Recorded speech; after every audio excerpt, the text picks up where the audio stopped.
Amables televidentes, arrancó el Telematutino 11.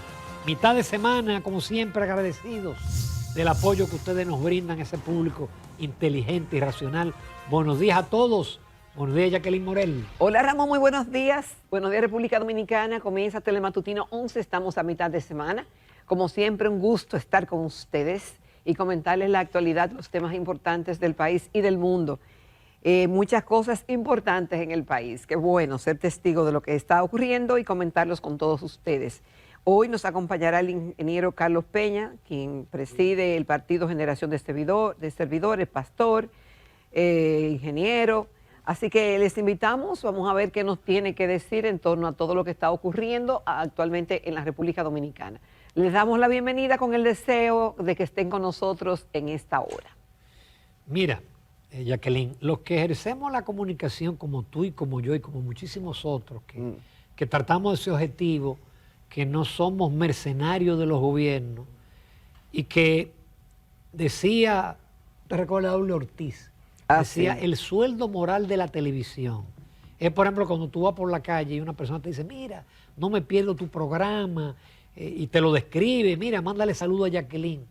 Bueno, pues ya anoche yo tuve un sueldo, no, sino un bono. Un bono, te bonificaron. No, pero un bono, sí, porque junto a personalidades con mayor valía que yo, nos otorgaron la condición de miembro honorífico del Instituto Duartiano. Eso no es lo más importante. El Instituto Duartiano, esa es la foto de los la foto oficial. Son muchísimos, yo no quisiera mencionarlo, pero entre ellos está Soto Jiménez, Dalgisa Pantaleón, Giovanni Cruz, Tony Raful, Geraldino González, el general Juan María Lora, me detengo ahí, pero fíjense el grupo. Mira, para mí una de las cosas más importantes es que el Instituto Duartiano nació para promover el ideario de Duarte.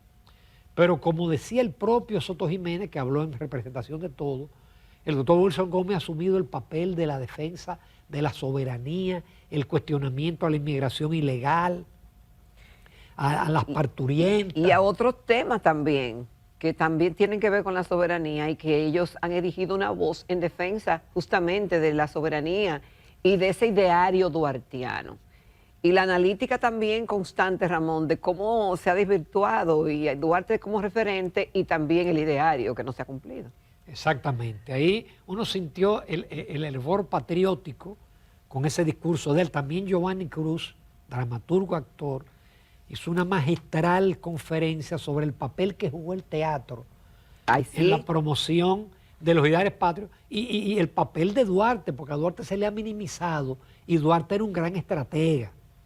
Entonces yo me siento honrado, valga la redundancia, honor con honrado, porque le digo, hay gente ahí que tiene muchísimo más valor que yo y como decía Soto Jiménez, que también se despachó con un breve discurso brillantísimo, él decía que a partir de ahora somos soldados de la patria en la defensa de la soberanía y de la independencia. Bueno, yo te felicito, Ramón, por este reconocimiento y cada vez que nosotros en estos largos 18 años hemos hecho algunos comentarios que sabemos que son urticantes para algunos y que otros los reciben bien.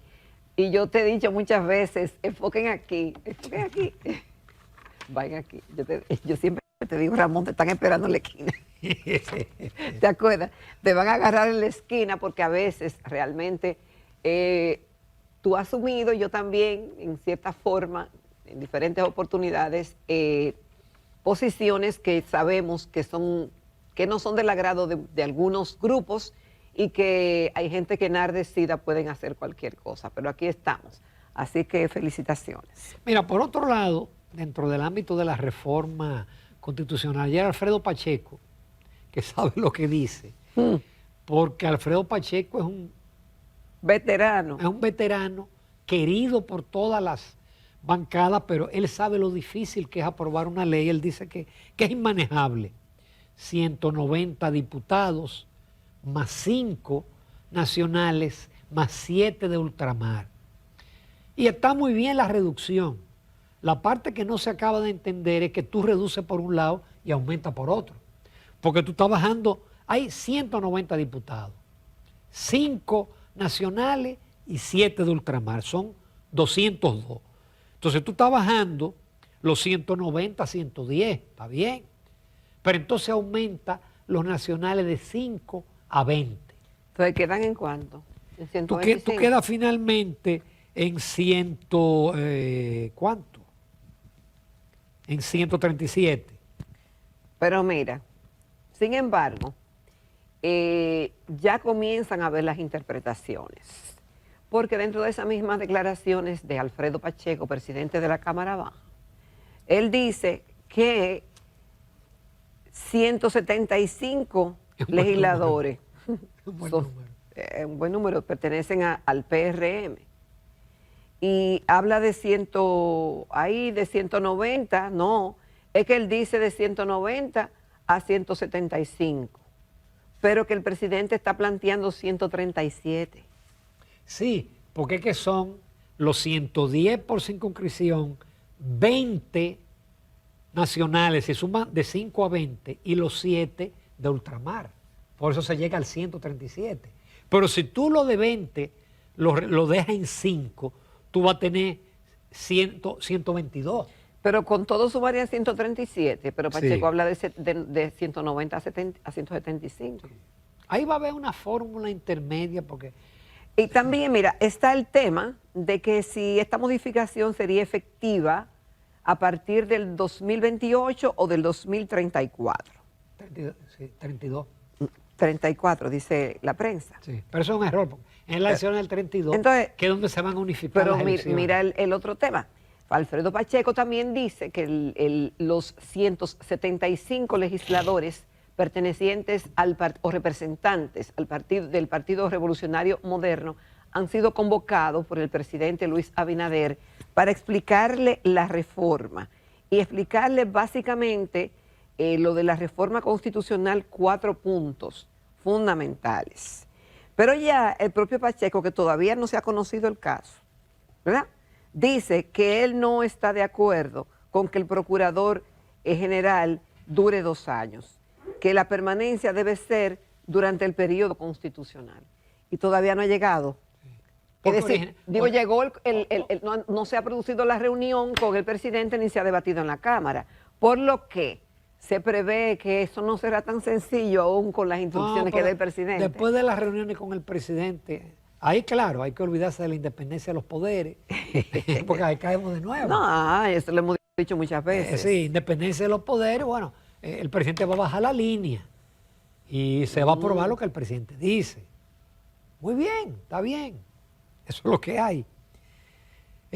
Mira, por otro lado, el presidente emitió un decreto creando una empresa minera para explotaciones mineras, pero muy especialmente para lo que se llama tierras raras. Las tierras raras son una serie de elementos químicos. El que estudió química en el bachillerato, en la universidad, recuerda la tabla periódica de los elementos, que era complicadísimo la tabla periódica. Sí, son que todavía tenía muchísimos. muchísimos espacios abajo. Y entonces son 17 los elementos químicos, con nombres rarísimos. Pero ¿qué es hoy en día esos elementos químicos que están presentes pero no se encuentran solos en la naturaleza? Con eso se elaboran, todo lo que hoy es tecnología se elabora con eso. Y tiene un valor. No, el país que explote estos elementos, eso es más que el petróleo. ¿Y ustedes saben cuál es el país que tiene más tierras raras? China. Entonces, uno se pregunta, bueno, la experiencia del país con las empresas públicas no ha sido buena. CDE, SEA, la sede. La Rosario fue la única mina de oro que perdió dinero porque estaba en manos del gobierno. Bueno, Ramón, pero también hay que decir que han venido varias empresas, varios capitales mixtos a veces, y grandes empresas exploradoras y explotadoras internacionales que hacen acuerdo con el gobierno. Y tú sabes que se han metido por todas las lomas del país, con el tema del petróleo y con el tema de otros yacimientos de minerales en la República Dominicana. El tema es si son explotables o no. Y obviamente que para hacer eso tienen que haber exploraciones. En el caso de las tierras raras, ya se estaba pidiendo desde hace mucho tiempo de que se aclare el potencial que tiene la República Dominicana sobre este particular, ya que se estima que hay 364 partes por millón de estos elementos en la corteza terrestre de Pedernales, siendo Samario de la mayor presencia en 260 ppm. Entonces, ¿qué es lo que pasa? Cualquiera se le abren los ojos y ve que realmente si tenemos un material que pudiera traernos riqueza, eso sería maravilloso. Eso sería maravilloso. El tema es que la experiencia indica que las tierras raras no son explotables fácilmente. Lo repetimos, no son explotables fácilmente. Y hay varios ejemplos. Tú me mandaste un artículo del economista Bernardo Vega. Bernardo Vega, antes de todo esto, escribió un artículo a principios de julio diciendo que el Servicio Geológico Norteamericano le había informado al gobierno que la bauxita de Pedernales contiene tierras raras. Pero él dijo, a ellos se le olvidó decirle al presidente que hasta ahora ha sido imposible extraer tierras raras de la bauxita. Y él pone el ejemplo de Jamaica, donde la Nippon Light Metal Company fue contratada y gastó $3 millones y no logró. También mencionó el caso de Geophysics Jamaica, que tampoco. También habla de Date Holdings, que también lo intentó en Luisiana y no lo logró. Y empresas rusas en diferentes partes del mundo no han logrado sacar tierras raras de la bauxita. Entonces, lo que a uno le preocupa es que el gobierno empieza a gastar dinero en una empresa del Estado. Y por eso, con todo lo que conlleva eso. Y por eso Bernardo Vega. Porque no es solamente que exista y que existan el recurso humano, es que para ponerlo a funcionar se necesitan recursos. ¿Y de dónde van a salir esos recursos? También está el caso de Groenlandia, que tampoco pudo explotar esas tierras raras. Y no es fácil el tema. Mira, es que no hay forma de traer esos elementos hasta ahora. Y China es el líder mundial hasta ahora de tierras raras, seguido por Estados Unidos y Australia. Entonces, han podido. El tema es que se hallan en el interior de los minerales en concentración muy baja y con frecuencia están mezclados entre sí, lo que dificulta la extracción y el refino. Entonces, yo entiendo que como país pudiéramos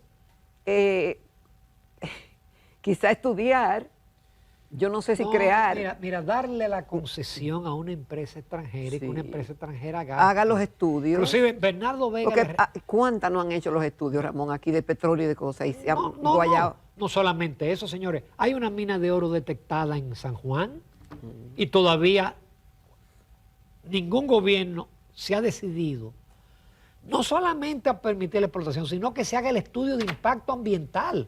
La empresa lo que ha pedido es eso, déjenme hacer el estudio de impacto ambiental. No, porque mira, porque es una mina subterránea. Estemos claros, aquí hay petróleo. El tema es si la explotación es comercialmente rentable. Vale la pena, porque de repente, como decimos en dominicano, como es la sal que el chivo, vale más la sal que el chivo. Entonces, habría que ver eso.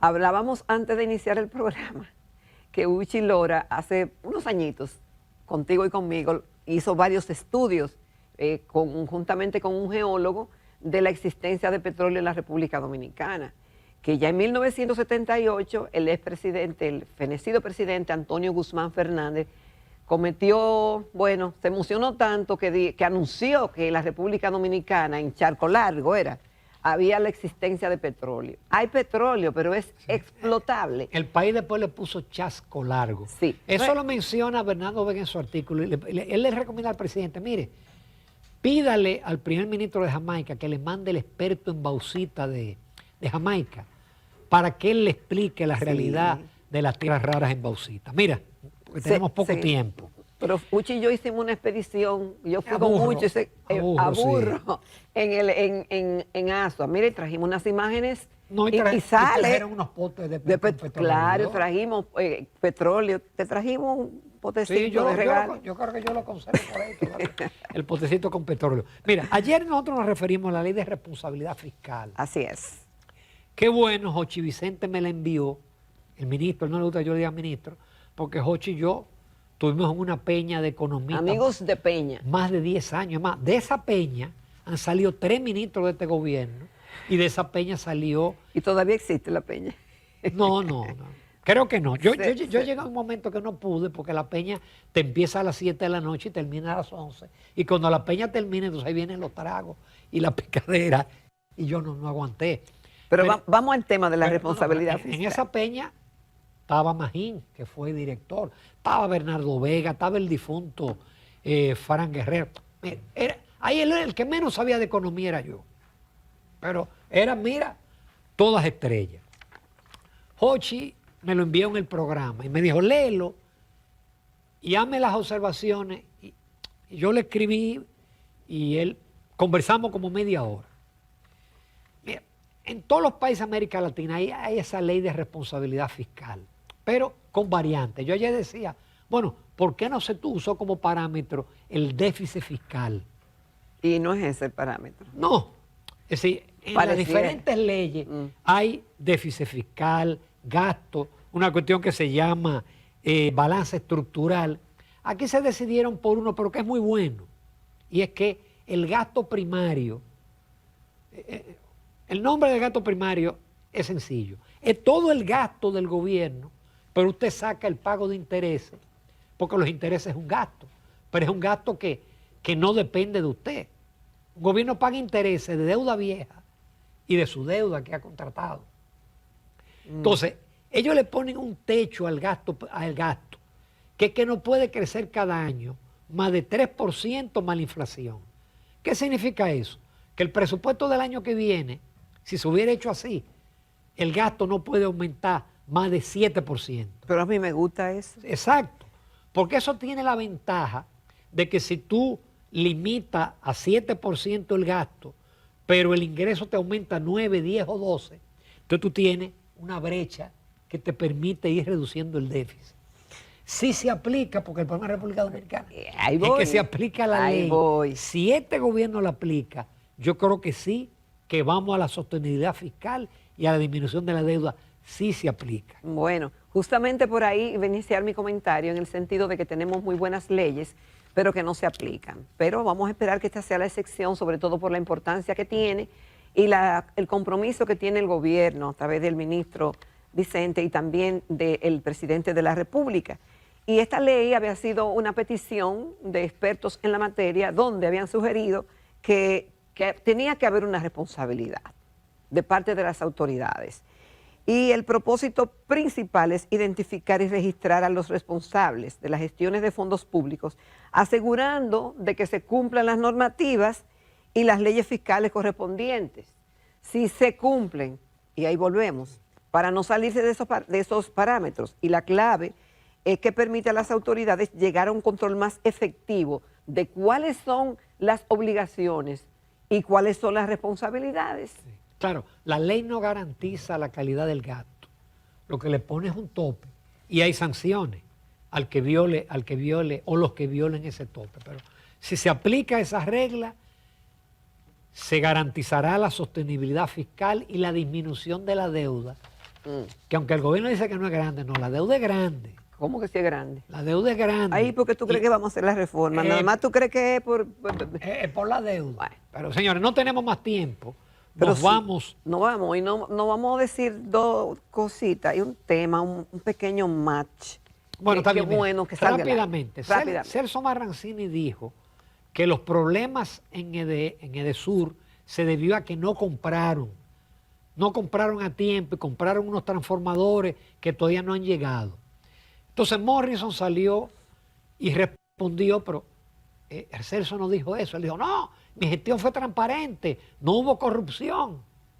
Y eso no fue. Ahora, nosotros esperamos de Morrison algo más. De un experto en energía, yo creo que él le dio un corrientazo en EDE. Debió ser más eficiente y no logró disminuir las pérdidas. No compraron a tiempo contadores, ni alambre, ni transformadores. Morrison se disculpa o se justifica diciendo que el tema es que compraron y el tema es que habían suplidores, pero para garantizar la calidad de la compra había que viajar a China a ver a los almacenes para ver qué es lo que van a mandar. Entonces había un tema con dos suplidores, con un suplidor, y no pudieron mandar al técnico. Entonces eso retrasó. Y la gestión yo no soy experta en la materia, yo sé que Morrison es un experto en el tema de energía, conoce, pero ahí hubo un tema que sobre todo el hecho de que Celso dijera de que inmediatamente se cambió de administración, el 1 de agosto pudieron viajar a China. Y entonces él dice que el tema de esos transformadores es urgente porque en esta temporada todo el mundo sabe que hay más demanda de energía eléctrica por el calor y que han tenido que usar ¿cómo es? Milton lo que hizo fue que llenó de gente de País Posible. ¿Tú crees?